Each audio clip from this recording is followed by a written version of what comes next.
China has just concluded the 6th Plenary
刚才已经跟他对过了是吧？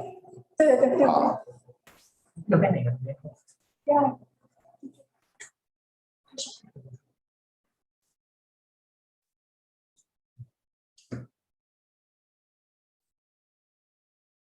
说你可以跟他打招呼，咱这家已经结束了。这个，哎呀，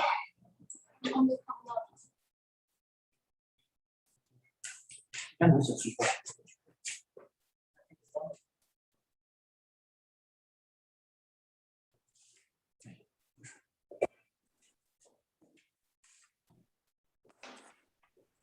查理他们已经就 NPC 那边上线了，上线多少人？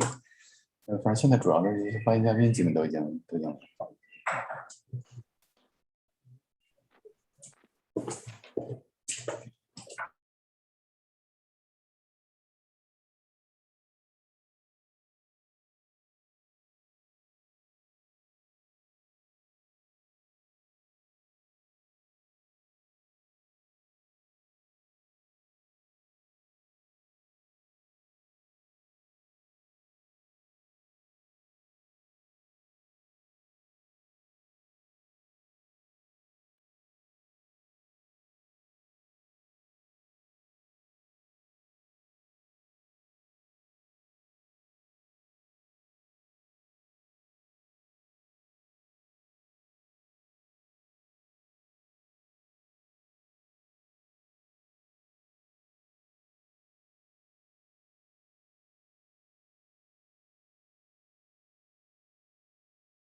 就是你这个光线可能太我们以前跟他联系的时候也是，现在这个印象很深刻。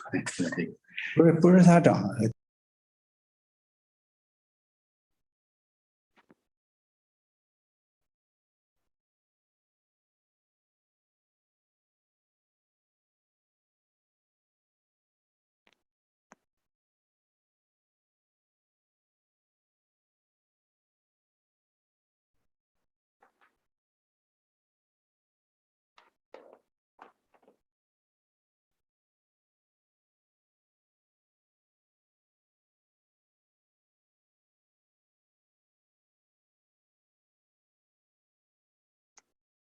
Are we all ready to begin?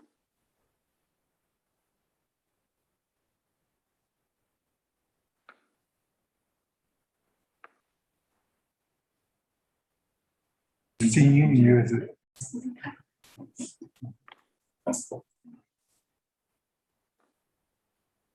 Good morning, Mr. George Chala. Good morning, sir. Good morning, everyone. Are we all ready to start?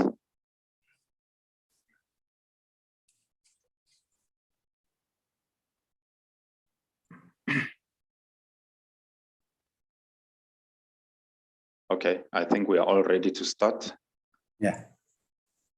Welcome to the Chinese Embassy webinar, which will give more insight into the outcome of the 6th plenary session of the 19th Communist Party of China Central Committee meeting. My name is Josh Charlie, and I am the General Manager of the National Press Club. I'm honored this morning and privileged to be the program director for this webinar. Thank you very much for taking time out to join us today. Our hope is that you will find the session informative and stimulating. At this session in Beijing from November 8 to 11, 2021, the Central Committee of the Communist Party of China heard and discussed the report on the work of the Political Bureau presented by General Secretary Xi Jinping. The meeting also considered and adopted the resolution on the major achievements and historical experience of the party over the past century, as well as the resolution on the convocation of the 20th National Congress of the Communist Party of China. We all know here the strategic importance of China to the Republic of South Africa. So today, to give the keynote address, it will be His Excellency, the Ambassador of China to South Africa, Mr. Shen Jiaodong. But before he does so, let me first acknowledge and introduce other members of the esteemed panel. We have among us Honorable Minister Lindiwe Zulu, who is the chairperson of the African National Congress and International Relations Subcommittee, and also Minister of Social Development. Minister, thank you for making the time for being with us and welcome. We are also joined this morning by Honorable Mr. Solima Paila. He is the first Deputy General Secretary of the South African Communist Party. Welcome, sir. From KwaZulu-Natal, we are joined by the Honorable MEC for Education, Mr. Kwazi Mshengu. We value your presence here with us today, this morning. Welcome, sir. We also have Dr. David Munyai, who is the Director of the Center for Africa-China Studies at the University of Johannesburg. Welcome to the webinar and thank you for your participation, sir. Ambassador Anil Suklal, who is the Deputy Director General of the Department of International Relations and Cooperation, will be joining us via a recorded message as he is traveling. After the speakers have had their say, the ambassador Mr. Shen Xiaodong, will make some acknowledgements before we conclude the program this morning at 11:30. I thank you. For now, it's my pleasure and privilege to ask Ambassador Shen Xiaodong to give the keynote address. Thank you, sir. Thank you, Mr. Program Director, Mr. George Charlie, General Manager of National Press Club, distinguished comrade Lindiwe Zulu, Chairperson of the ANC International Relations Subcommittee and the Minister of Social Development, distinguished comrade Solly Mapela, First Deputy General Secretary of the South Africa Communist Party, Dr. David Monyeye, Director of the Center for Africa-China Studies at the University of Johannesburg, Your Excellency Ambassador Annie Suknar, Deputy Director General of DIRCO, ladies and gentlemen, friends, good morning. Welcome to the webinar on the 6th Plenary Session of the 19th CPC Central Committee, co-hosted by the Chinese Embassy in South Africa and the National Press Club. The 6th Plenary Session of the 19th Central Committee of the Communist Party of China was held in Beijing from November 8 to 11th. This is an important meeting held at an important juncture, marking the CPC centenary and the convergence of our two centenary goals.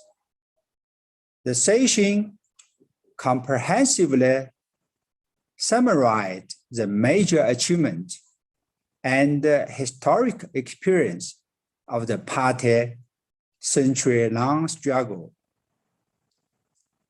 It reflects on why the CPC succeeded in the past and how the CPC can succeed in continuing to develop socialism with Chinese characteristics. The Central Committee adopted at the session the resolution on the major achievement and historic experience of the party over the past century, and the resolution on the convocation of the 20th CPC National Congress. It also decided that the 20th Party Congress will be convened in the second half of 2022. Ladies and gentlemen, friends, in order to give all our friends from various communities an introduction to the outcome of this plenary session, I would like to share with you on several fronts.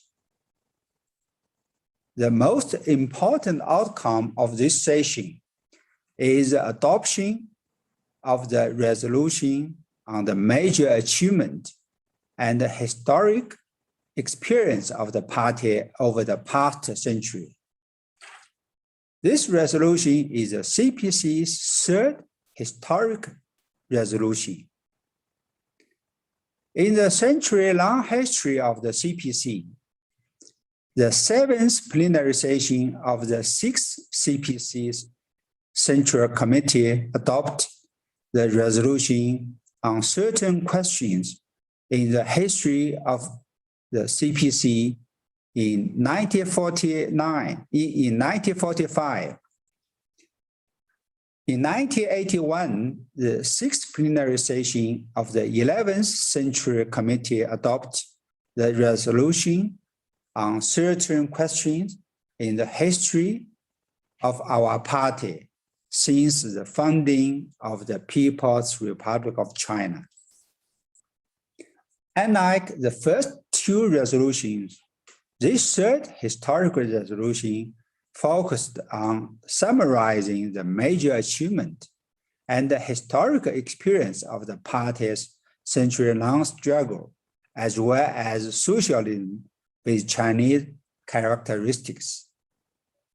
The resolution presents the Central Committee's new understanding of the party's century-long struggle as a stellar Marxist guiding document. It's also a political statement of Chinese communists in the new era to develop socialism with Chinese characteristics, a guide for action to learn from history, assuring the future and rejuvenate the Chinese nation. The most distinctive feature of the resolution is that it's factual and respectful of history. It reflects the original aspiration of the party in its century-long struggle. It's in line with the party's two previous historical resolutions and also in line with new development of the times. The resolution will give a long way to inspire the whole party and make strides towards the bright future and towards our original goals. Ladies and gentlemen, friends, now I would like to say a few words about the main content of the resolution. The CPC is a Marxist governing party that always value and is good at reviewing historic experience, and the resolution comprehensively reviews and summarizes the CPC's great achievement in the past 100 years. During the new democratic revolution period of 28 years, the CPC led the Chinese people to defeat imperialist aggression of Japanese militarists, overthrew the reactionary rule of the Kuomintang, and found the People's Republic of China. The Chinese nation entered a new historical era. During the Socialist Revolution and the construction period, the CPC laid the political, institutional, and material foundation needed to build a better life for the people and realize national rejuvenation. During reform, opening up, and socialist modernization, the CPC launched reform and opening up as basic state policies and ushered in socialism with Chinese characteristics. China became the world's second largest economy and largest exporter, and joined the ranks of upper middle income countries. Since the 18th CPC National Congress, socialism with Chinese characteristics has entered a new era, and the historical achievement of the party and the country were made many in certain aspects. With regard to upholding the party's overall leadership, the Central Committee's authorities and its centralized, unified leadership have remained robust. This is greater unity among all party members in terms of thinking, political resolve, and action. With regard to full and rigorous self-governance, the party's ability to improve and reform itself and maintain its integrity have been significantly strengthened. With regard to the economy, our economic development has become much more balanced, sustainable, and secure with better quality and efficiency. With regard to reform and opening up, the system of socialism with Chinese characteristics is now more mature and well-defined, and the modernization of China's system and the capacity for governance have reached a higher level. With regard to political work, we made comprehensive efforts to improve the institutions, standards, and procedures of China's socialist democracy. Sustainable progress is being made in modernizing China's system and the capacity for governance. With regard to comprehensively advancing law-based governance, the system of socialist rule of law with Chinese characteristics has constantly been improved. With regard to cultural advancement, we have seen a notable boost in confidence in our culture among all party members and all Chinese people. With regard to social development, we have continued to develop a sound atmosphere in which people are able to live and work in peace and contentment, and social stability and order prevail. With regard to environmental advancement, our environmental protection endeavors have seen sweeping, historic, and transformative changes.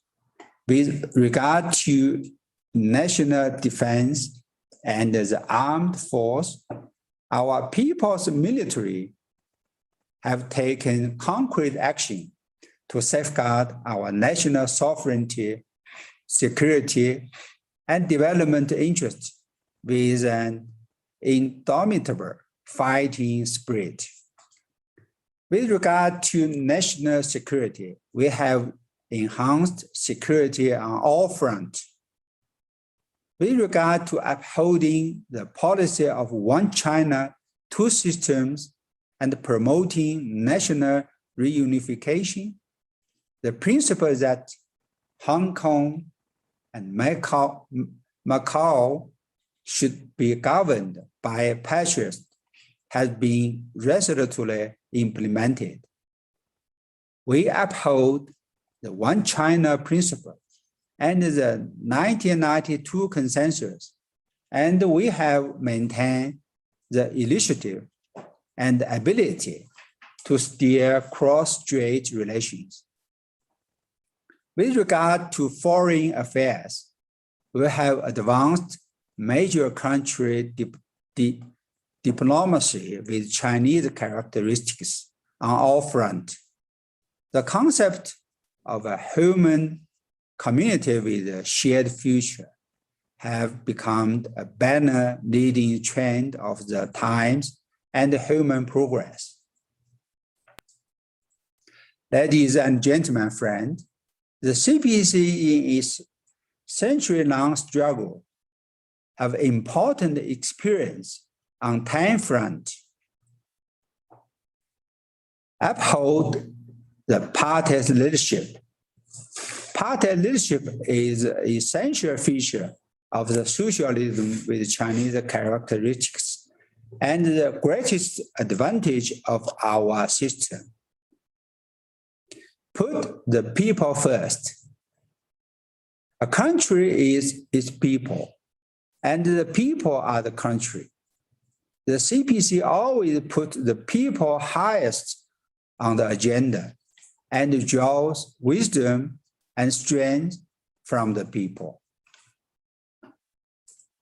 Advance theoretical innovation. The CPC's continued growth is thanks to its efforts to drive theoretical innovation on the basis of the principle of Marxism and actual situation in China. Stay independent. The CPC always keeps in mind China's national conditions. We explored and forged a path in line with our own actual situation. Follow the Chinese path. Socialism with Chinese characteristics is the only path towards socialist modernization and a better life for the people. It's the only way to achieve rejuvenation of the Chinese nation. Maintain a global vision. The CPC strives for mankind progress and always honor our mission to make new and greater contributions to mankind. Break new ground. The CPC has always promoted innovation on the theoretical, practical, institutional, cultural front, and innovation in all other aspects. We have taken a path that no one has taken before. Stand up for ourselves. What makes the CPC invincible is our commitment to daring to struggle as well as daring to win. Promote the united front. The patriotic united front is CPC's important measure to unite all Chinese sons and daughters at home and abroad to rejuvenate the Chinese nation. Remain committed to self-reform. The courage of self-revolution is the most distinctive character of the greatest advantage of the CPC.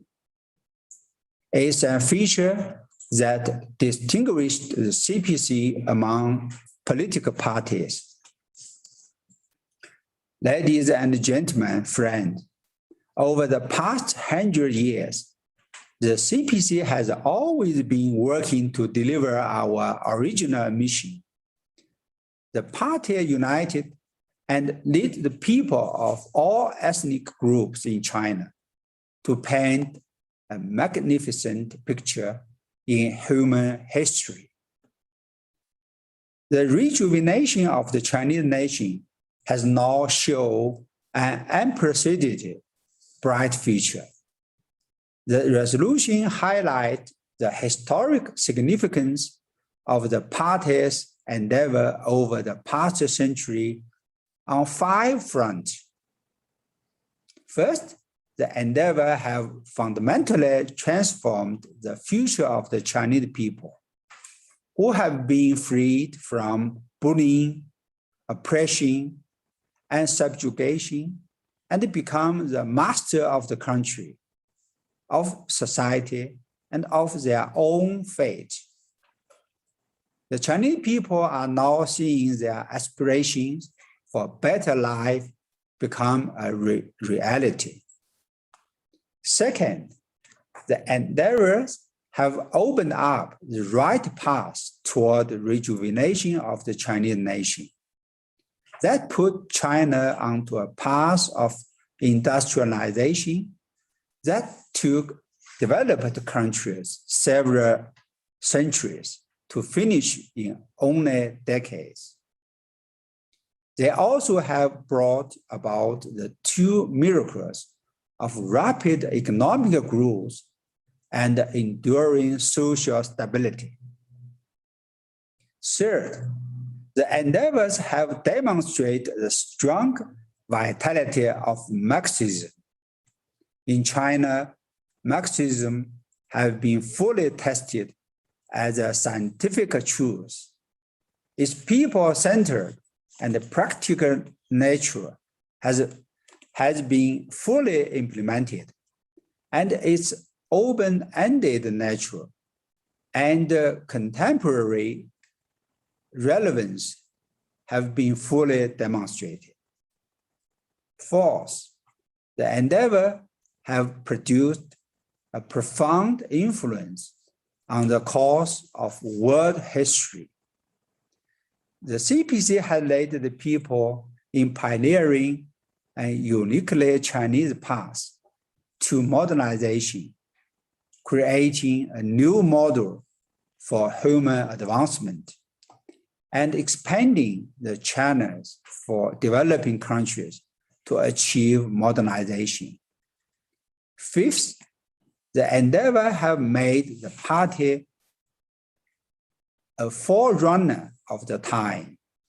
The party has developed a long line of inspiring principles originated from its great founding spirit, preserved its advanced nature and integrity, and kept improving its governance and leadership capacity.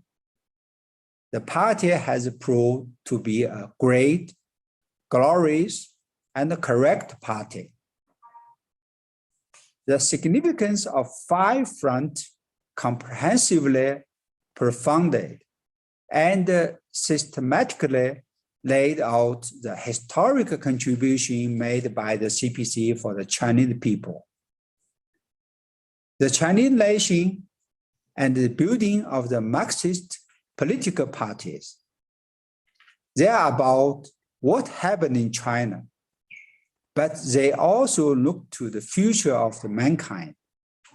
They speak volumes to the relationship between the CPC and Chinese people and Chinese nation.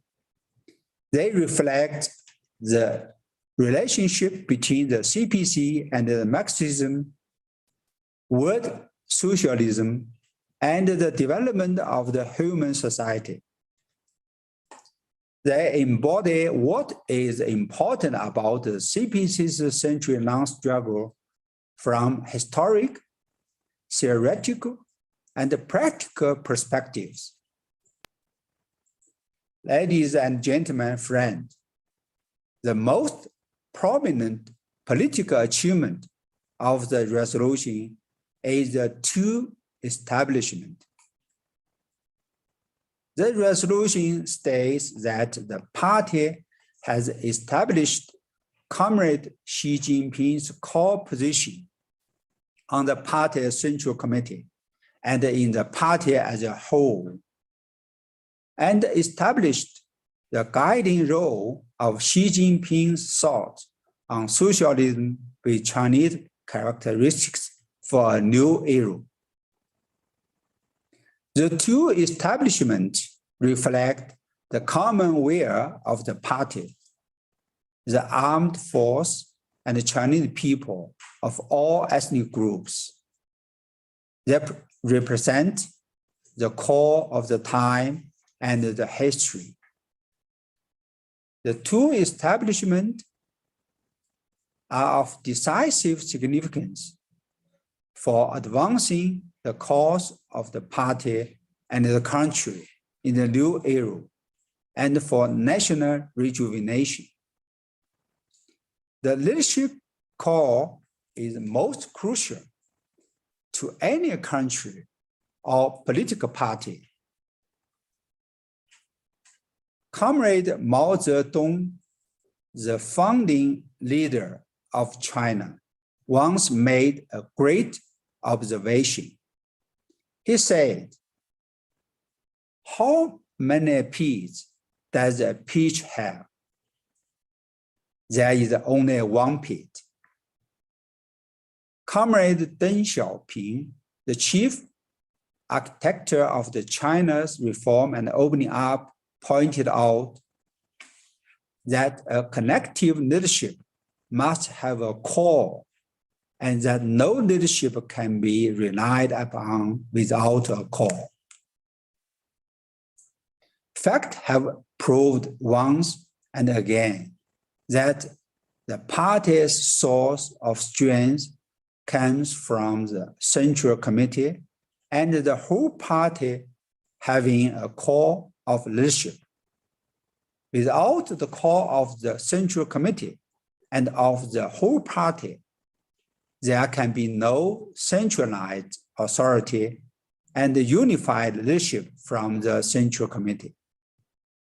In that case, cooperation becomes difficult and nothing ever gets done. Since the 18th Party Congress, General Secretary Xi Jinping has exhibited the political wisdom, theoretical courage, and care for the world as a Marxist politician, thinker, and a strategist. General Secretary Xi Jinping bore in mind the rejuvenation of the Chinese nation, change unseen in a century in the world, and provided unified leadership for advancing our great struggle, great project, great cause, and great dream. General Secretary Xi Jinping led the entire party and the people to demonstrate great historic initiative and ushered in a new era of socialism with Chinese characteristics. General Secretary Xi Jinping made it possible for the party and the country to make historic achievement and bring about historic changes, and to fully build a moderately prosperous society. With all the great endeavors and achievement, General Secretary Xi Jinping has become the core of the party, the leader of the people, and the commander-in-chief of the armed force that is overwhelmingly recognized by the people. In this period, historic achievement of the party and the country were achieved, and major changes took place. From winning the battle against poverty to realize the centuries-old dream of building a moderately prosperous society in all aspects. From comprehensively deepening reform, including in the difficult areas, to build the pillars of a better national governance system. From fighting tigers, swatting flies, hunting foxes, to make sure that no one dares, can, or even wants to be corrupt. From setting the goal of the building a strong military to a revolutionary changeover of the armed force. From proposing the Belt and Road Initiative to the building of a human community with a shared future.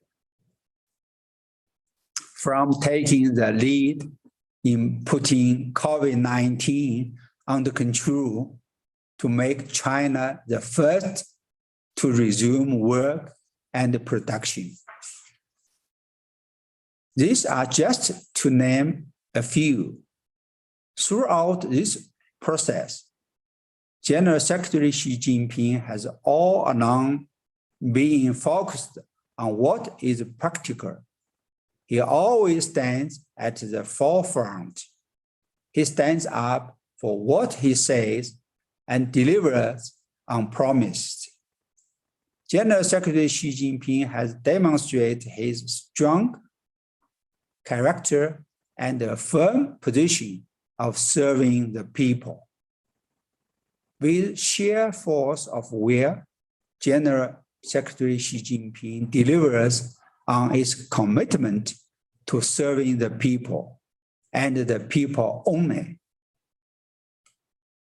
General Secretary Xi Jinping won the heartfelt support of the whole party, the armed force, and received high praise from the international community. The more than 95 million CPC members and the 1.4 billion Chinese people believe that with General Secretary Xi Jinping at the helm, the party will have the firm hand on the steering wheel, the people will have the backbone and the ship of the Chinese nation towards rejuvenation will have an extraordinary captain. We also believe that with General Secretary Xi Jinping at the helm, we will be able to withstand any storm coming our way and sail smoothly forward. A political party needs to have scientific theories to generate the power of truth.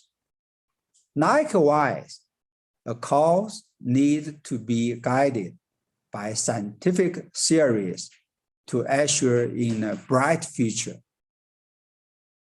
Over the past century, the CPC has been able to accomplish enormous tasks that were impossible for any other political force in China. The CPC has emerged victorious in the competition with all other political forces in China and amid difficult challenges. The fundamental reason for that success is because the CPC has scientific and correct theories as guidance. The CPC is able to adapt the basic tenet of Marxism to China's reality and find traditional culture, as well as keep making theoretical innovation in light of new development and use new theory to guide new practice. In adapting Marxism to the Chinese context, the CPC has achieved great adaptations twice, and in doing so, taken two historical steps and produced two key theoretical achievements. The first historical step is the birth of Mao Zedong thought. The second historic step gave birth to the second great theoretical achievement of adapting Marxism to the Chinese context, which is the theory of the socialism with Chinese characteristics. Since the 18th CPC National Congress, Chinese communists with Comrade Xi Jinping as their chief representative worked to adapt the basic tenet of Marxism to China's specific reality and its fine tradition culture. Uphold Mao Zedong thought, Deng Xiaoping theory, and the theory of three represent, and the scientific outlook on development.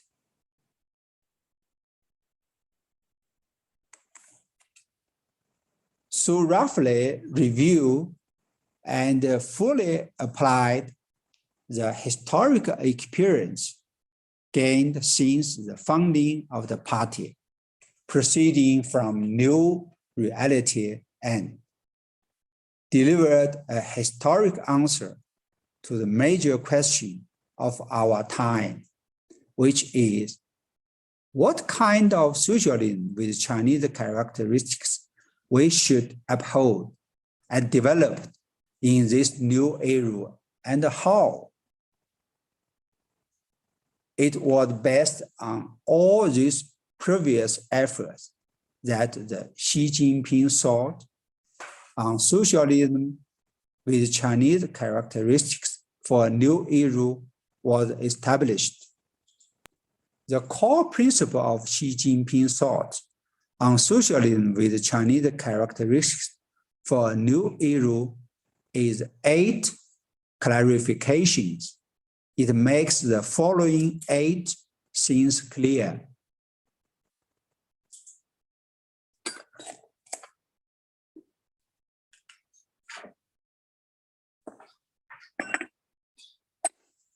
It makes clear that the overarching goals of the upholding and developing socialism with Chinese characteristics is to realize socialist modernization and national rejuvenation. And that on the basis of finishing the building of a moderately prosperous society in all respects, a two-step approach should be taken to build China into a great modern socialist country that is prosperous, strong, democratic, culturally advanced, harmonious, and beautiful by the middle of the century. Second, it makes clear that the principal contradiction faced Chinese society in the new era is that between unbalanced and inadequate development and the people's ever-growing need for a better life. We must therefore continue commitment to our people-centered philosophy of development and work to promote well-rounded human and common prosperity for everyone. It makes clear that the overall plan for building socialism with Chinese characteristics is a 5-sphere integrated plan, and the overall strategy is a 4-pronged comprehensive strategy. It highlights the importance of fostering stronger confidence in the path, theory, system, and culture of socialism with Chinese characteristics. It makes clear that the overall goal of deepening reform in every field is to improve and develop the system of socialism with Chinese characteristics and modernize China's system and the capacity for governance. It makes clear that the overall goal of comprehensively advancing law-based governance is to establish a system of socialism rule of law with Chinese characteristics and build a country of socialist rule of law. It makes clear that the party's goal of building a strong military in the new era is to build the people's force into world-class forces that obey the party's command, can fight and win, and maintain excellent conduct.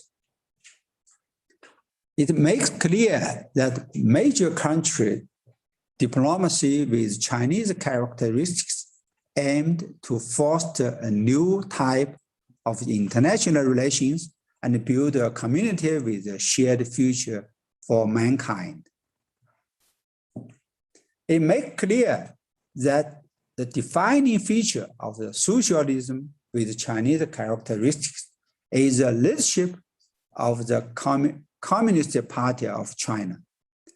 The greatest strength of the system of socialism with Chinese characteristics is the leadership of the Communist Party of China. The party is the highest force for political leadership. It sets forth the general requirement for party building in the new era and underline the importance of political work in party building.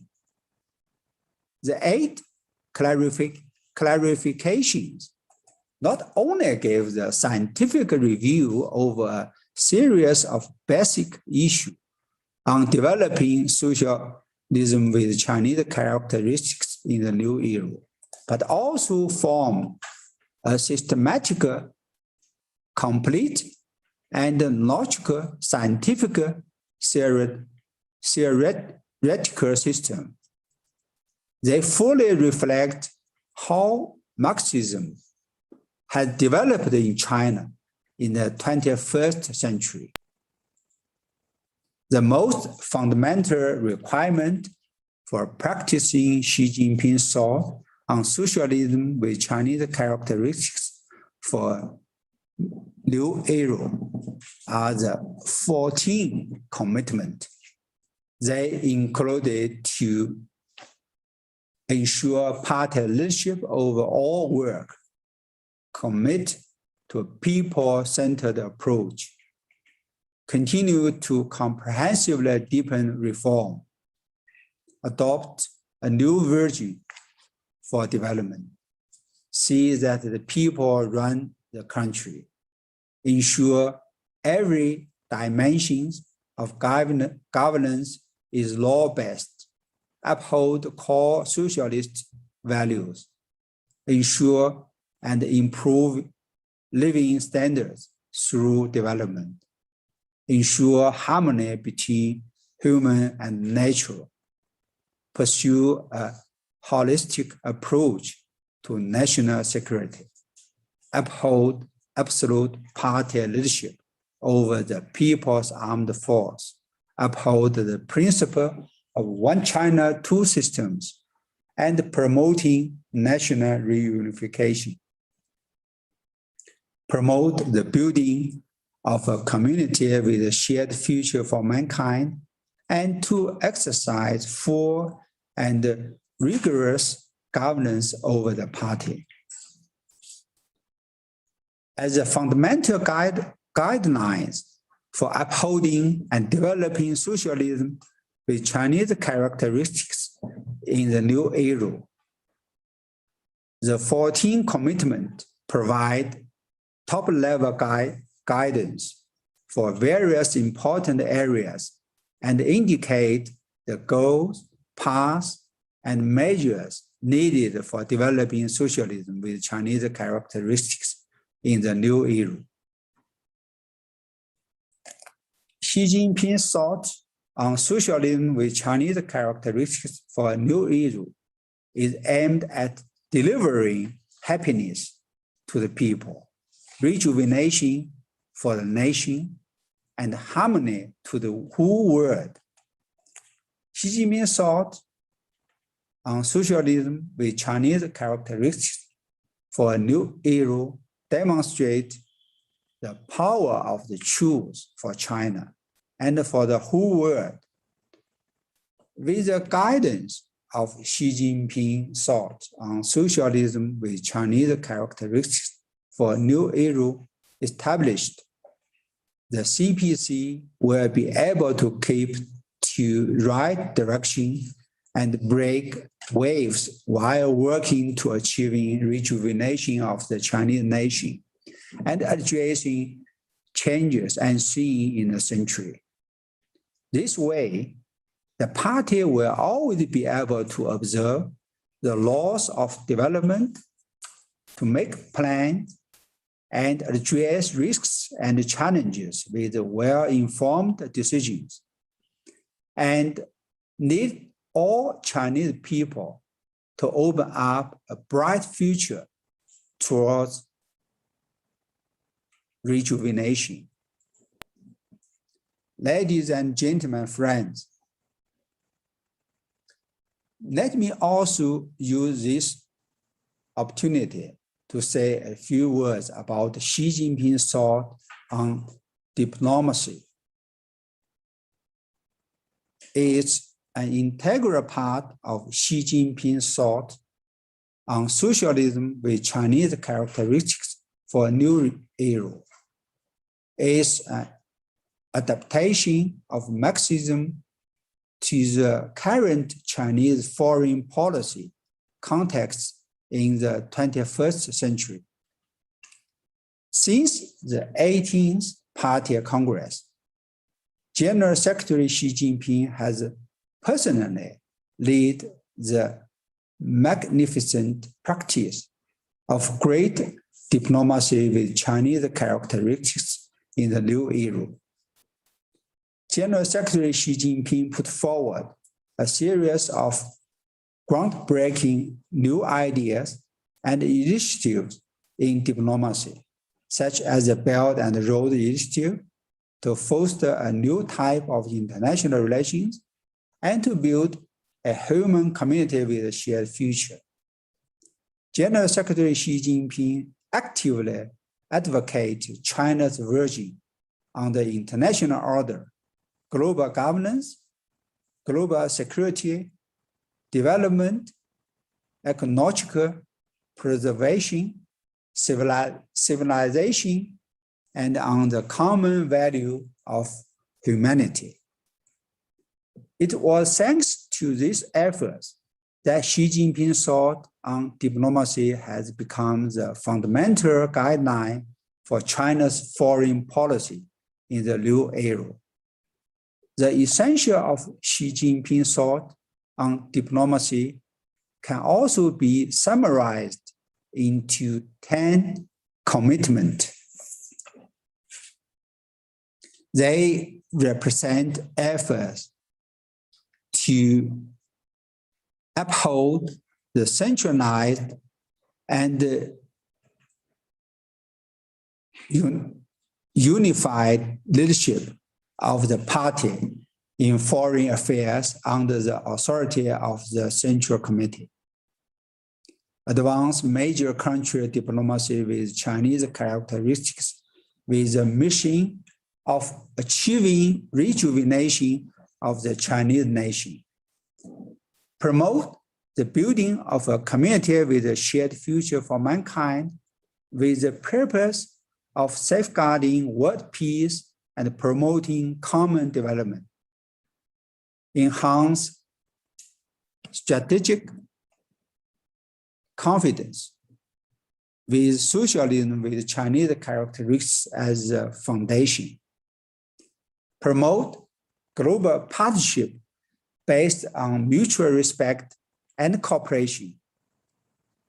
Advance Belt and Road cooperation on the principle of extensive consultation, joint contribution, and shared benefits. Build global partnership needed for enhancing diplomacy engagement. Lead reform of the global governance system with the concept of fairness and justice. Safeguard national sovereignty, security, and development interests on the basis of core national interests, and to foster a unique style of Chinese diplomacy by combining our fine traditions with new realities. The 10 commitments are the theoretical and the practical basis for major countries' diplomacy with Chinese characteristics. They transcend traditional international relations theories and provide principal guidance for countries to work together to build a human community with a shared future.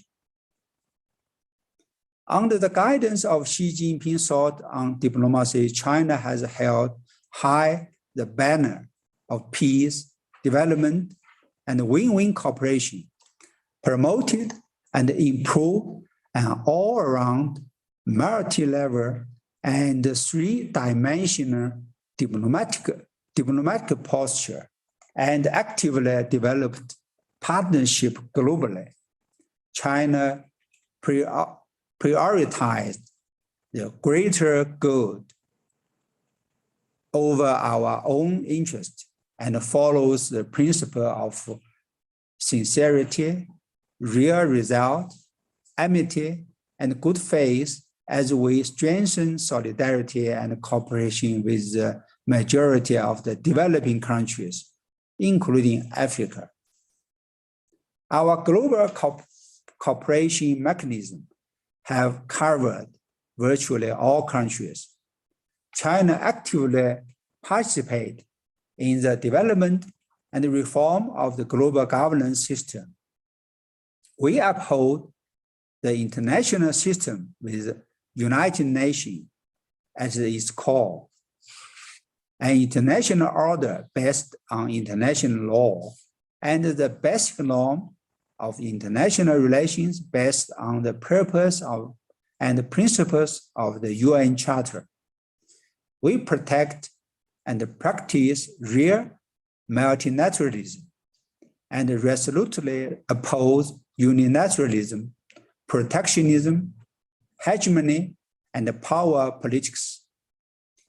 China constructively participates in the political settlement of international and regional hotspot issues and play an active role on issues including climate change, poverty reduction, counterterrorism, cybersecurity, and regional security. Since COVID-19 started, President Xi Jinping has stressed on many times that countries need to join hands to fight COVID-19. President Xi Jinping emphasized the importance of ensuring the accessibility and affordability of vaccines in developing countries.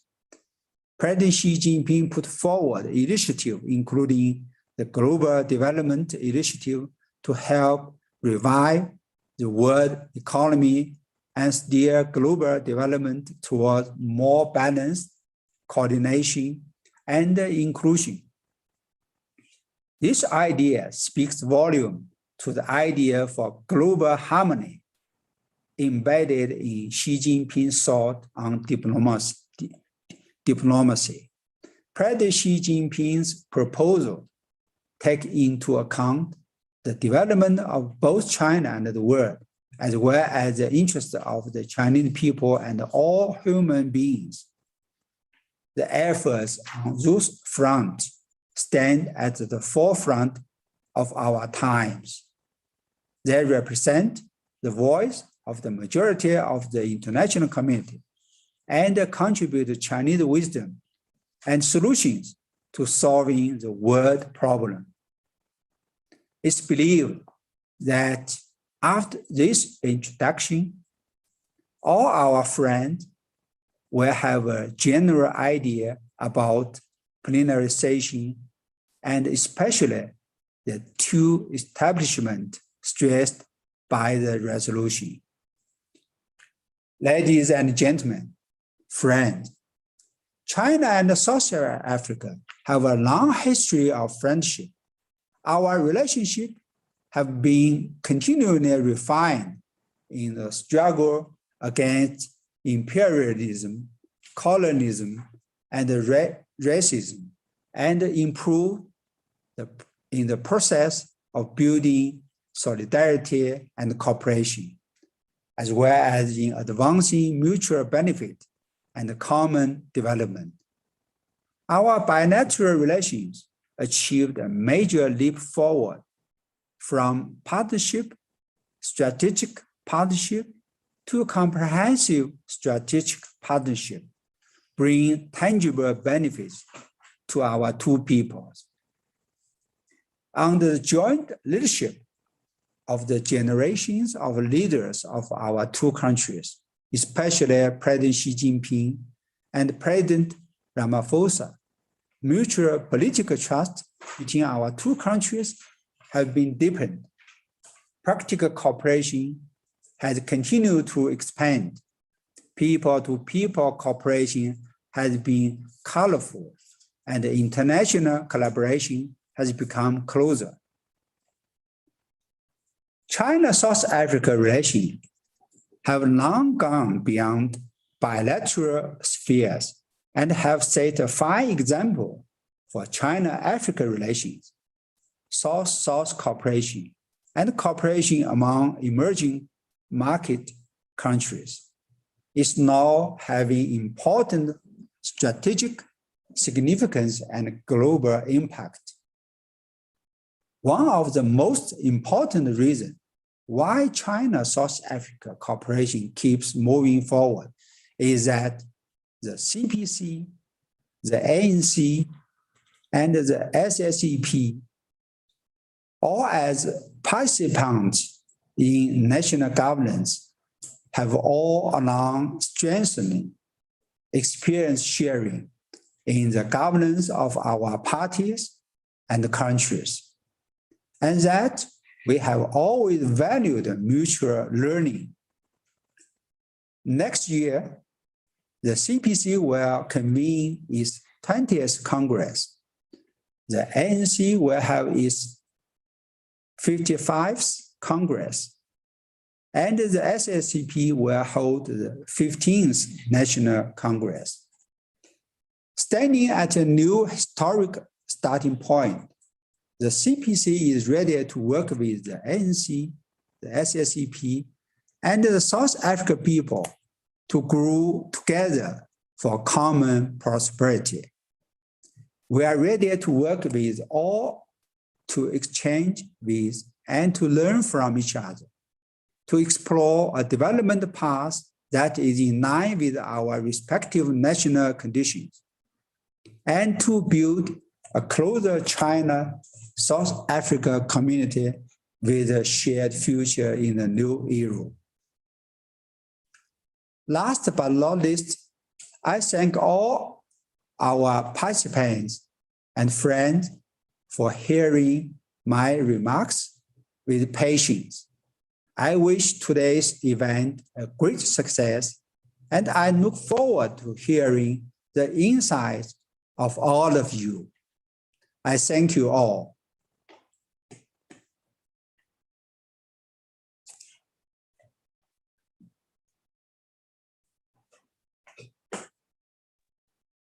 Thank you so very much, Ambassador Shen Jiodong. And congratulations on the efforts of your nation to rejuvenate itself. And I'm sure all of us here will agree that China's chosen path is something that most of us can actually learn from. Thank you very much for explaining the resolutions taken. I'm sure they are clear and understandable now.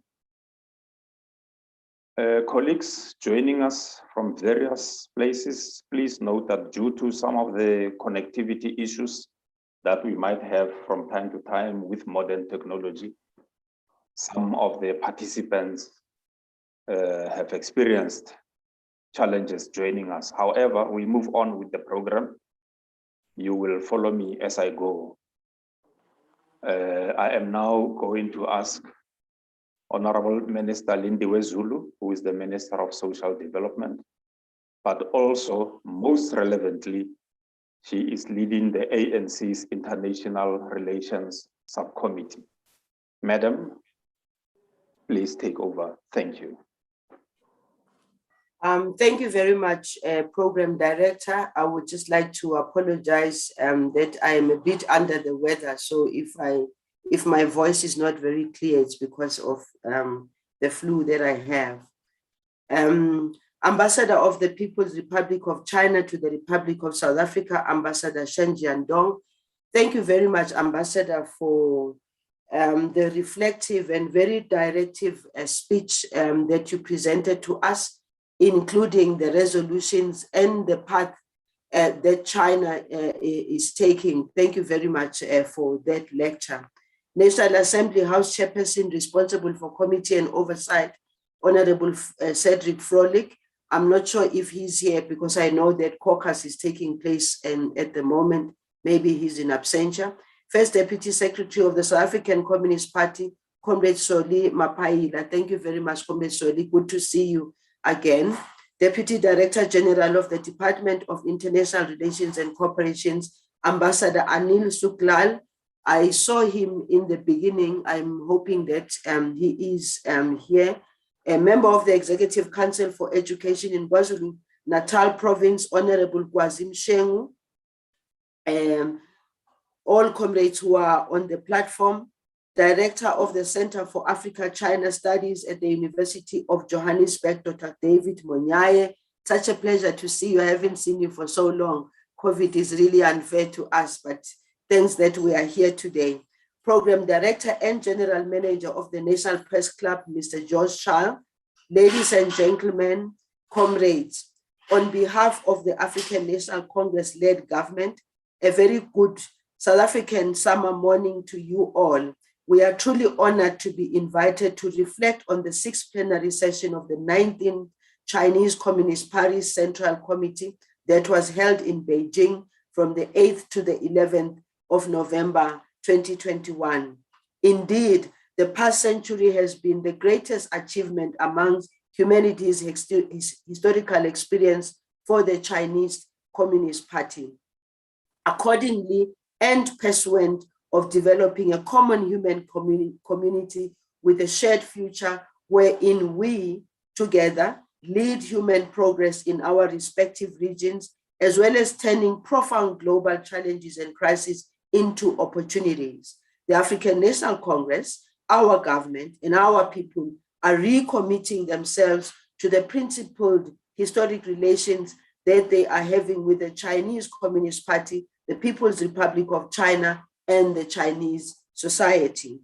Likewise, shoulder to shoulder, arm in arm, we acknowledge, share, and celebrate the historic achievements of the Chinese Communist Party. And the ambassador here talks about putting people first, and that's exactly what the Communist Party of China has done. We stand together with you as you pioneeringly engage on the journey into the next century. This is the century wherein you resolve to, one, resolutely build a modern socialist country, as you clearly indicated, socialism with Chinese characteristics. Strengthen the characteristics of Chinese socialism and enhance the overall confidence in the path, theory, system, and culture of socialism with Chinese characteristics. 3, intentionally consolidate the CCP's political integrity. 4, widen the vantage point on all matters that are relevant to the historic achievement that will unfold in the next 100 years. 5, follow the leadership core, including upholding Comrade Xi Jinping's core position on the Central Committee and the party as a whole, and upholding the Central Committee's authority and unified leadership. And 6, form greater alignments with the Central Party leadership, including strengthening the party's capacity to respond to the risks and challenges and maintaining vigor and vitality. As friends and compatriots, we certainly are assured that the Chinese dream of national rejuvenation is within reach. This is the dream wherein, on the one hand, young people in China and South Africa are being challenged to dream, work tirelessly towards fulfilling the Chinese, South Africa's, and our collective dreams while contributing to the literal rejuvenation of our societies. And 2, on another, the greatness of what others have termed the Chinese civilization state, or the embodiment of the best Chinese culture and ethos across timelessness, is being restored as a premise upon which new breakthroughs by socialism with Chinese characteristics will assertively continue into the next century. As I mentioned earlier, The guiding role of Comrade Xi Jinping's thought on socialism with Chinese characteristics for the new era is of decisive significance for advancing the cause of the Chinese Communist Party and taking the country through the necessary process of national rejuvenation, whose outcome is our common prosperity. We note that the Chinese economic development is assuming an uncharted before trajectory. It is now intentionally balanced with greater emphasis on eco-environmental indicators, coordinated and sustainable. Equally, China's scientific, technological, and diplomatic clout have grown substantively stronger. Efficiencies, equitableness, sustainability, stability, and assertiveness are characteristics with the recent developments in China's history. Certainly, these will feature prominently in the future. Similar to South Africa's stance on foreign relations, China firmly opposes foreign interference in domestic affairs. We are hoping that our political parties and governments will continue to strengthen this principle at the bilateral, multilateral, and South-South cooperation levels. As we hold firm on this, let us strengthen people-to-people exchange initiatives. This will encourage the emergence of structured yet organic everyday solutions within our communities and further engender popular exchanges and adaptations where developmental challenges are concerned. Thus, greater people-centered innovations will be at the forefront of addressing the people's felt needs. For instance, these initiatives and responses will be particularly relevant in beneficially cushioning our people against the effects of climate change and a whole host of other things, including COVID-19. Through each member of the Chinese Communist Party and from within each village committee, all the way through the Central Committee, we wish, one, the future of the Chinese people is unapologetically defined through socialism with Chinese characteristics for the new era than being imposed by foreign interference. And two, China implements and leads the eco-environmental industrialization revolution that it has defined for itself, and thereby creating a new model for human development and modernization. Indeed, the Chinese Communist Party led all illustrious 100 years, yet experience in living memory. The next 100 years promise to be even greater in that they will put the people first and deliver a common prosperity for Chinese and South African societies, because here we are building a connection which is fair, which is a connection that all of us are committed to ensuring that we improve the lives of our people. This is a great, glorious, and correct party. The African National Congress celebrates your achievements and learns a lot from your achievements. I thank you very much.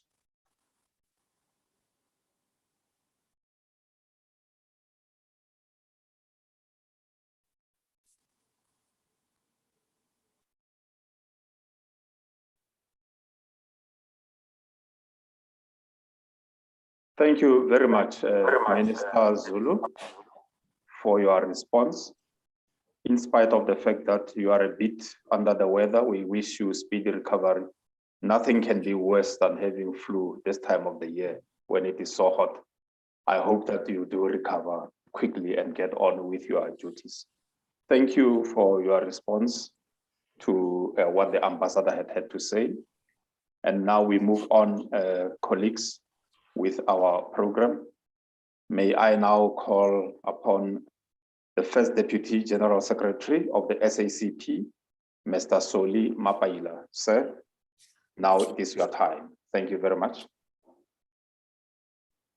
Thank you very much, Program Director, Mr. Joseph Charlie, and His Excellency Ambassador Shen Jiaodong of China in our Republic, Ambassador Lindiwe Zulu, member of our NEC in the ANC and Minister of Social Development in our country, Comrade Kwazim Shengu, our MEC of Education in KwaZulu-Natal province, Dr. David Muyani, director of the Center for Africa's China Studies at the University of Johannesburg, and Comrade Frolik from our National Assembly, Ambassador Anil Soklal, our DDG in DICO, members of our Central Committee and members of our movement who are present here. I've seen Dr. Mashilo here and others, all attendees, comrades and friends.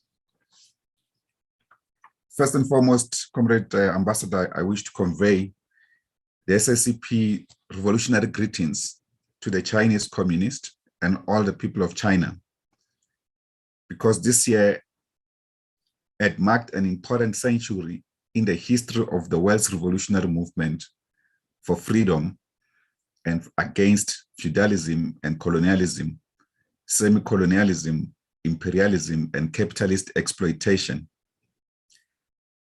And in different and its variant forms of capitalist oppression of the people and its unfair discrimination. It was exactly 100 years ago, counting back starting this year in July, that the Chinese Communist Party and the South African Communist Party were established respectively. We were only separated by 7 days in our founding. The CPC was founded on the 23rd of July, 1921, and the South African Communist Party on the 30th of July, 1921. We are pleased to share this centenary with the CPC. If you like, Comrade Ambassador, we are twin communist parties, born on the same year, same month. We were a product of an international situation in our respective national situations within a historical context, which led to the founding of our two parties. As you know, in 1914, 4 years before the success of the Great October Socialist Revolution, imperialist rivalries in pursuit of their own interest plunged the world into what we call the World War I. Revolutionaries and progressives across the world took a stance in opposition to the imperialist war. And during that war, the imperialist powers subjected the working class and its children to slaughter and injuries. It is this that caused the roots of the SSCP and of the CPC to lay in the anti-imperialist war movement. However, it was the victory of the Great October Socialist Revolution in Russia, and among its subsequent development, the formation of the Communist International in 1919, that expedited and inspired the formation of the SACP. As the comprehensive resolution adopted on 11 November 2021 by the 6th Plenary Session of the CPC 19th Central Committee, states that the success of the Great October Revolution and its subsequent development in Russia and internationally inspired the formation of the CPC in the same way. So not only do we share common origins in the development and spread of Marxism-Leninism, but we are a community of a shared future in terms of Marxism-Leninism. What we need to do, as Karl Marx and Friedrich Engels state in the Manifesto of the Communist Party, is to move forward in the struggle for scientific socialism based on a thorough appreciation of the historical condition obtaining in our respective countries. This is what the resolution adopted by the 6th Plenary Session of the CPC, in summarizing the major achievement and historical experience of the CPC over the century, also articulates. The major achievements of the CPC, Comrade Ambassador, are very impressive. This includes the great success realized in overcoming feudalism, narrow nationalism, semi-colonialism, and bureaucratic capitalism, and in uniting the Chinese people in their massive ethnic diversity and in opposing imperialism, and in seeking national independence and people's liberation, and in creating the social conditions necessary for realizing national transformation and development. This has been one of the most impressive development in the rest of the world. The CPC has succeeded in developing national productive forces and capacity and to develop national production. This includes technological advances and has culminated in the eradication of abject poverty in China. Today, not even one of the first world so-called countries can claim to have eradicated abject poverty. Besides its major achievements, from the resolution adopted by the 6th Plenary Session, we learn about the weaknesses and errors that the CPC had to rectify. This could only be done from the premise of the exercise of the principle of constructive criticism. It is clear from the resolution that history is neither a smooth process or nor does it run in a straight line. We are inspired by that capacity of the CPC that has been shown in building its strength and achieving turnarounds when things took an unintended turn. This is something that we communists in South Africa and our liberation movement can learn a lot from. Of course, we are looking forward to engage with the resolution in detail, but we can indicate, Comrade Ambassador, that China has already defined the new era and its possibilities through its commitment to create a commonly prosperous country. In South Africa, we call that an egalitarian society. But we know it cannot be achieved under capitalism. Under capitalism, any sense of equality remains an illusion. Therefore, our mission remains to divert the focus of capitalism that seeks to create profit and maximize that profit into a system which will meet the needs of the people. In other words, if you look at or read intently the 6th Plenary Session outcomes, you can understand that the Chinese Communist Party has achieved the fundamental task of shaping the objects of production, the mission of production. In other words, Chinese system of production is based on meeting social needs of the people rather than merely just making profits, as it is done in many other countries. That is why this concept of creating a commonly prosperous society is very appealing to us. But we have also, Comrade Ambassador, seen that this breakthrough has placed China into an irreversible path towards a communistic society. We are continuing to learn from this experience. We have also appreciated that recently China has been able to contribute immensely in the development of the system of Marxism-Leninism. For instance, the recent definition of the new factors of production in data and the role of data into the new instruments of production and productive forces create that peculiar role of China and the CPC in the development of Marxism.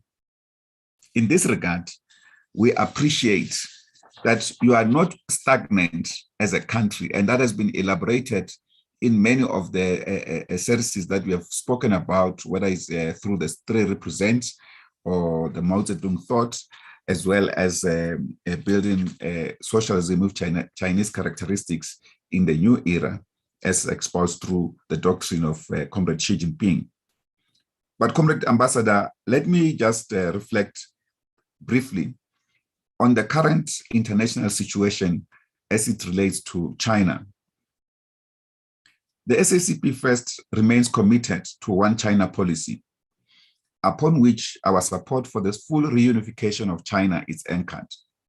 We've been worried recently by imperialist maneuvers, particularly the USA, as well as their counterparts in the European Union, as well as the recent comments by NATO, particularly the NATO General Secretary Jens Stoltenberg regarding the Taiwan Straits. And of course, generally, Admiral Rob Bauer and his military council of NATO have been threatening world peace today. And we want to call this to a stop and say General Bauer, as well as NATO General Secretary Jens Stoltenberg and their teams must be stopped in their evil tracks to plunge the world into a catastrophe. China has not sought to transform itself into a massive economic, scientific, political, or security power into a hegemon. On the contrary, it has sought so to fulfill the mission of its people and to share that prosperity with the world. But the European Union and the US are only doing it for their self-interest at the expense of all peoples of the world. And we implore the Communist Party of China to handle this matter with the serenity that they've handled past matters, as well as with the firmness against this imperialist mechanization. We appreciate the 6th plenary session's resolution on the Taiwan Straits, particularly regarding the cross-strait relations and matters, that this will be intensified. This affirmation of independence and sovereignty is much welcome. We also appreciate the full speedy unification or reunification of Macau and Hong Kong into China. And we have seen recent progress and how the imperialists sought to destabilize China's reunification process, despite that they agreed themselves to this fact, given their colonial role in China. We call on the EU and the USA to stop their interference in nation-state matters of China and to stop the escalation of hostilities and to work for unity and peace, including for unity and peace in the whole world. Their provocations, which sought to gang up against China to generate a basis for war, must be exposed for what they are and rejected. Therefore, we reject these maneuvers and their intent, and we wish the CPC more strength as it handles these matters going forward. We are also looking forward, as I indicated, Comrade Ambassador, to study in depth the resolution, particularly on the major achievements and historical experience of the party over the last century. We ourselves will be having our own Congress next year. We're preparing our discussion documents to reflect on our past 100 years and how to anchor a new foundation for the next 100 years until we have socialism in our country and end all forms of exploitation and oppression through a human system, not a system that feeds on the oppression and exploitation of others. We have noted the two establishments, particularly of Comrade Xi Jinping's doctrine and as the core in the party, as well as the development of Xi Jinping thought on socialism with Chinese characteristic in the new era. This we will also continue to engage with. We have noted some of the 10 most valuable historical experience espoused by the 6th plenary session. Particularly of importance, it's the one that is shared on number 2, putting people first. As you can see, our own centenary statement is about putting people before profits, which is our centenary theme as a Communist Party. We share this wholeheartedly. But Ambassador Chair, Chen, we once again wish to congratulate you and the CPC for your 100 years of heroic struggles in the liberation of China and heroic efforts in the development of China to be what it is, from a feudal country oppressed by colonialists to now one of the most developed countries in the world, that even the colonizers are learning from its experience on how to develop a society. We are looking forward to another extraordinary 100 years of experience, of collaboration, of writing a new chapter of cooperation between our two parties. And our Central Committee is very happy for its contribution in the relations between South Africa and China and between our two peoples. We also equally appreciate your contribution in our own liberation struggle as we train some of our first combatants in China, led by our own key leaders, Raymond Mhlaba, who was at the time leading our Communist Party, as well as our institutions in Umkhonto we Sizwe, and several others who were members of our Rivonia trial and Rumlangeni and others. That contribution and subsequent contribution to our liberation struggle here at home is also appreciated.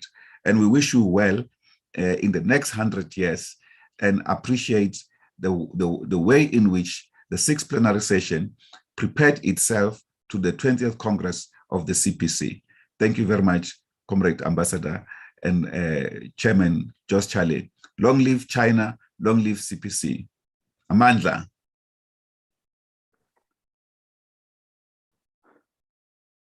Thank you so much, First Deputy General Secretary of the SACP, Mr. Soli Mapaila, for highlighting the historical links between the CPC and the SACP. And of course, most importantly, acknowledging the lessons learned from the plenary session of the CPC. We have lost two members of our panel, that is Mr. Frolik and the MEC, Mr. Mshengu. However, we are now going to take a presentation by Dr. David Munyai, who is the Director for the Center for Africa, China Studies at the University of Johannesburg. Thank you, Dr. Munyai. Thank you, Chair. In the interest of time, Ambassador, His Excellence, the Minister, Comrade Soli, and all fellow panelists. My talk is quite easy. I would like to ask a few questions and then get into a few remarks that I'll make, given the fact that the bulk of what we learned from the 6th plenary session has already been pointed out by the Ambassador, the Minister, and Comrade Soli. What I would focus on is to really ask the question why the Western world, and most of us are schooled in the Western, tend to miss a lot of events in China. We fail to predict what's happening. Even when the Chinese and Chinese Communist Party in particular, are constantly giving us clearly, right in the open, how they govern. I think my view is that perhaps the lenses that we use tend to be Western lenses. We tend to be blind to the developments within China.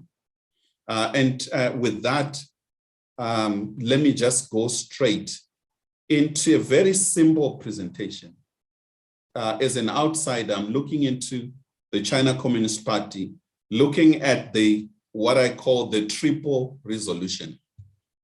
First resolution, 1945, under Chairman Mao, that really defined the Chinese Communist Party in terms of leading a revolution at a time when the Chinese Communist Party united with the nationalists in fighting the Japanese, as well as dealing with the entire Second World War. And the very first resolution defined most of what we know of China under the Communist Party.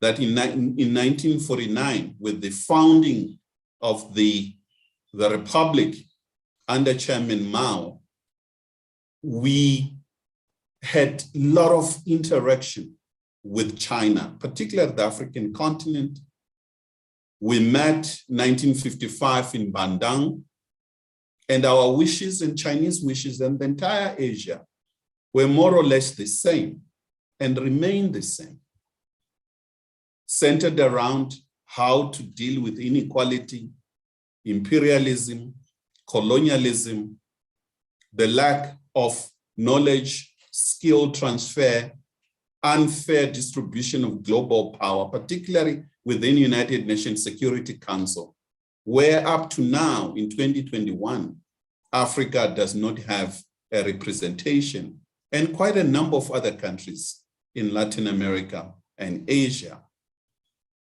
And China played a critical role, informed by its first resolution from the party, particularly on advancing independence of most African countries, assisting liberation movements.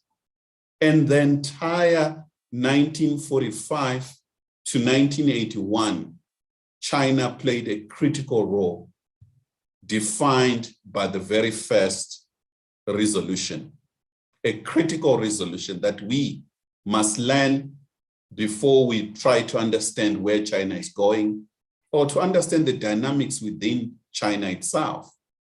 And allow me to move into the second resolution and why the China Communist Party moved into a second resolution. The second resolution came about 1981, as already been alluded. Why at that time? Why 81? Why 81? Because in 1976, Chairman Mao passed away. 1978, China opened up its economy, and it had to really come up with a resolution that defines its way forward, how it's going to handle internal dynamics, regional and global, of reforms in terms of its economy, a massive injection of foreign direct investment, infrastructure development, education. And indeed, China did extremely well. By 2021, China became the factory of the world in terms of manufacturing. And most of the achievements that we know today really emanates from these two resolutions, the 1941 resolution, 1981 resolution. They are consistently developing in a direct way, each feeding on the other. They look at mistakes of the past in terms of 1941, how the party led and waged a guerrilla warfare, and the need for a stronger leadership, a people-centered. In 1981, a continuity without abandoning socialism, Marxism, a people-centered development that we all know today. And the third resolution, 2021, why does the China Communist Party need a third resolution? It is quite important to have this generational within the party, finding a pathway in terms of how to deal with new challenges of a new era. Under the leadership of Comrade Xi Jinping, that came into power in 2012, we have seen the celebration of the centenary, a major achievement. And China has become the second largest economy. And China confronts new challenges. It has uplifted more than 800 million people out of poverty. And it is leading in technology in a number of areas. And it is also maintaining its original mission of uniting all territories of China, namely Macau, Hong Kong, and indeed Taiwan. And in doing so, the third resolution, as already alluded, from us, reading it from outside, it's nothing else other than defending the gains, reflecting on the weaknesses, as well as strengthening on the strength of the party in leading a nation in cooperation with the world, ensuring that China can never and will never be humiliated, as was the case prior 1949. And therefore, it is important for us in the academia, media, to really follow, particularly the China Communist Party, understand the dynamics and the reasons why there was a need to look at the third resolution, given the dynamics that are today we confront. One, the trade wars with the United States, tensions around South China Sea, and we see tension around technology and the world we are entering into, the fourth industrial revolution. How we cooperate with China should be informed by our understanding of these resolutions and learn from it, particularly as Africa. We have our own Agenda 2063. We need to fully understand, where does the Agenda 2063 interface? Where does it converge with the Belt and Road, and where does it diverge? And how can we work through the Forum on China-Africa Cooperation? How we strengthen our relationship, particularly moving from high-level political party to party to ordinary people to understand each other. And there will be problems, and there are problems. However, unlike relationship with other countries and region, Africa-China relation, there is platforms to discuss and find a common position on these issues. And therefore, comrades and friends, fellow panelists, I'd like to stop here and call upon and congratulate His Excellency Ambassador for this webinar, and looking forward to study further the dynamics within China through a Chinese lenses, and understanding that we in South Africa and Africa want to learn more from China, maintaining and with an understanding that our environments might be different in certain areas. However, when it comes to fighting corruption, when it comes to people-centered development, when it comes to prioritizing education, free education, when it comes to deal with the dynamics of infrastructure development, opening up the bottlenecks across our continent, we need China. We need the Western world. We need everyone, and therefore China is our strategic partner. And we understand even Western researchers have come up with the Afrobarometer that indicates that 63% of Africans look at China in a very positive light, regardless of the propaganda that is fed, that looks at this recent session and pointing only at President Xi Jinping and painting him as a dictator, nothing else. I think that we need to move beyond that and understand the Communist Party, understand China. I thank you, Ambassador. I thank you all. Dr. Monyai, thank you very much for your insights and for raising relevant questions on how China is viewed by the world, and perhaps also challenging us in the media, challenging academia to say, what is our role in perhaps perpetuating that viewpoint? Thank you very much. In a short presentation, but very, very relevant questions. Thank you, Doctor. As we get closer to the end of our program this morning, we have the next speaker, that is Ambassador Suklal. He is currently traveling, but he did offer his submission via a recorded message. The message will now be played. Thank you.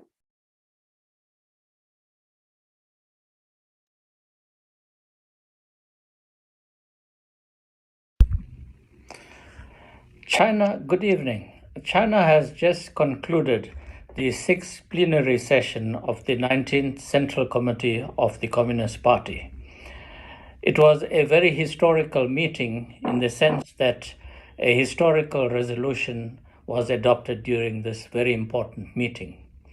It is only the third time in China's 100 years history of the founding of the Communist Party that such a historical resolution was unanimously adopted by the plenary session. The only other such occasion we had such a historical resolution was under the leadership of Chairman Mao in 1945, and the second under Deng Xiaoping in 1981. Over the past century of the existence of the Communist Party of China, the current plenary session stands out as a historical moment in that the plenary session took stock of the history of the Communist Party over the past 100 years, its achievements, and also charted the way forward for modern China. This is a historical moment in the sense that the party saw fit to reflect on its achievements and to at the same time look at how it takes China further ahead in the coming century. There were a number of very important decisions taken. One of the most important was the confirmation of the General Secretary of the party, Xi Jinping, in the core position of the Central Committee as well as the Communist Party as a whole. Establishing President Xi as the core of the party has historical significance for the future of China. It widely accepts that President Xi is a visionary leader that has brought new direction and set China on a new path of growth and prosperity and peaceful coexistence with the rest of the world. The very base of this new thinking is President Xi's philosophy of socialism with Chinese characteristics for the new era. Under the Communist Party of China, over the past 100 years, China has moved from a period of exploitation, colonialism, imperialism, and subjugation. And under the leadership of the Communist Party, China has defeated all of these foreign domination and humiliation faced by the people of China and the unjust treatment of China from the period of over 100 years.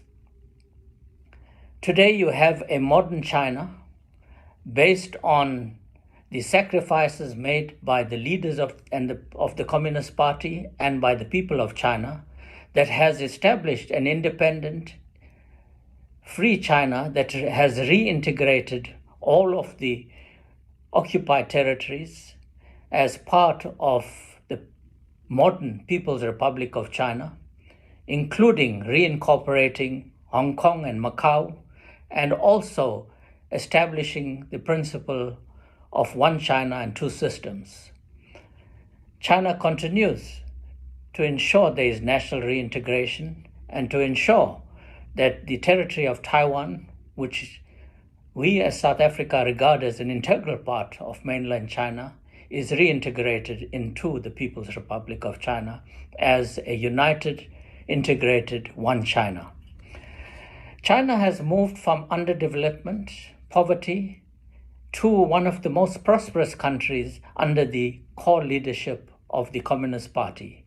And this growth of China has been further accelerated under the visionary leadership of President Xi since he became General Secretary of the party in 2013.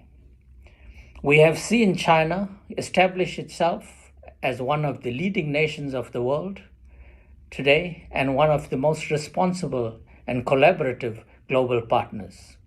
We recently celebrated the 50th anniversary of China's reclaiming its rightful place, a rightful legal place in the United Nations system when it was reintegrated in the UN, including the UN Security Council. China also became a full member of the World Trade Organization in December 2001, and today plays an integral role in the multilateral arena, reinforcing the core concepts as enunciated by President Xi of multilateralism and building a community of shared future for mankind. Under the Communist Party of China, China has moved to become a successful and prosperous nation today. We have seen that in 1980, the GDP of China was just $300 billion US. Today, the GDP of China is over 17 trillion US dollars. China's foreign trade in 1980 was merely 40 billion US dollars. Today, China's trade with the global community is over 4 trillion US dollars. China has also, under the Communist Party, put the people's interest first. It's a people-centered development. And we have seen that when President Xi took office, he made the promise that by 2020, China will be rid of abject poverty. And China has become the first major nation of the international community when it rid itself of abject poverty in 2020. The per capita income of the Chinese citizen in 1960 was merely around US $90. By 2010, the per capita income had risen to almost 5,600 US dollars. And over the last almost decade, under the visionary leadership and the major interventions in the Chinese economy of President Xi, the per capita income has almost doubled in the past 10 years, from 5,600 US dollars in 2010 to $10,500 in 2020. So over the past century, the Communist Party of China has provided sterling leadership to the people of China and has made a major contribution to the global community of having a stable, united China, contributing as a responsible global member of the international community. And therefore, we applaud the major decisions taken during the plenary session just concluded. And China today continues developing, but its development is not just centered on itself. China today is one of the most important development partners, especially for the Global South. The Belt and Road Initiative and the Forum on China-Africa Cooperation, where specifically China works with Africa to share its development experience and to ensure that Africa also grows and prospers in partnership with China, which is a trusted and respected partner by the African continent. China's commitment to the international community through the Belt and Road Initiative seeks to create a prosperous, harmonious global community where we all can coexist. So we treasure the very valuable relationship we have with China as South Africa, Africa, and the international community. And we want to wish China well as it continues to prosper. The prosperity of China is good for the international community. The prosperity of China is good for Africa. And we are very pleased that China and South Africa share very strong historical bonds of friendship, and we have a very vibrant bilateral relationship and cooperate on the multilateral front in various arenas, including being valuable members of the BRICS configuration. Thank you very much.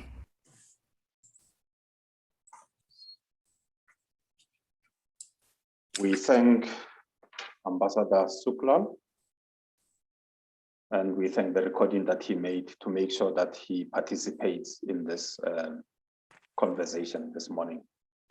As we close up today's webinar, may I ask again His Excellency, Chinese Ambassador to South Africa, to make closing remarks. Thank you, sir. Thank you, dear Program Director, ladies and gentlemen and friends. Thank you all again for your participation for today's webinar. Just now, I listened very carefully to all the speech delivered by our friends. Due to the limited time, I cannot make comment on every speech, but in general, I am greatly impressed by all your insights and ideas. I believe through our today's webinar, especially our good discussion, it will definitely increase our understanding and our exchanges on party building, on the governance, and it will increase our mutual trust. And also through our discussion, we are more determined and confident to move forward, hand in hand, arm in arm, to build a closer community with shared future for China, South Africa, and Africa.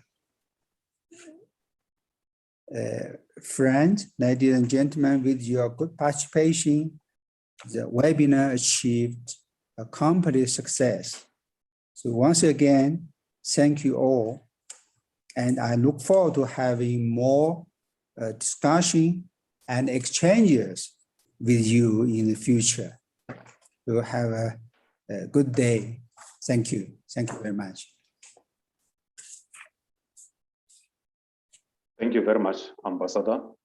And may I now take this time to thank all the participants this morning, and thank also the staff at the embassy, the communication staff at the embassy. They were very professional in helping to put this webinar together.